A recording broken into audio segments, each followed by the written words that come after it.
Ronaldo haters আছে যারা বলে যে রোনাল্ডো নাকি সবসময় কাঁদে, রোনাল্ডো পেনাল্টি না পেলে কাঁদে, কিংবা রোনাল্ডো গোল না করতে পারলে কাঁদে, রোনাল্ডো হেরে গেলে কাঁদে, বা রোনাল্ডো নাকি অনেক অভিযোগ করে যে আমার রেফারির সঙ্গে রেফারি খারাপ গেছে আছে না, অনেক কিছু এরকম নানান কথা।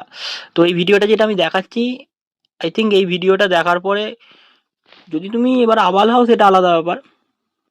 আশা করছি সেটা তোমার পুরোপুরি ভুল হয়ে যাবে যে কেন সে কাঁদে এবং তাকে ফিফা কেন হেট করে, তুমি হয়তো বুঝতে পারবে। তো এই যে ভিডিওটা আমি দেখাচ্ছি, ভাবো এই রোনাল্ডোর জায়গায় তোমাদের প্রিয় মেসি আছে, একবার ভাবো সেই জায়গায় যে এরকম ভাবে গোল হয়ে যাওয়ার পরেও গোল দেয়নি, যেইগুলো ফাউল, যেইগুলো রেড কার্ড পাওয়ার সেইগুলো দেয়নি, অথচ রোনাল্ডো একটা রেড কার্ড পেয়ে গেছে এই গেছে। এইগুলো যদি মেসির সঙ্গে হতো এই সেম জিনিসটা, আমি বলে দিচ্ছি মেসি এতদিনে কবে খেলা, এমনিই তো খেলা ছেড়ে দিয়েছিল 2015 তো তারপরে যদি কন্টিনিউ হতো আবার তারপরের বছর সে খেলা ছেড়ে বিদায় নিয়ে নিত অনেক আগে।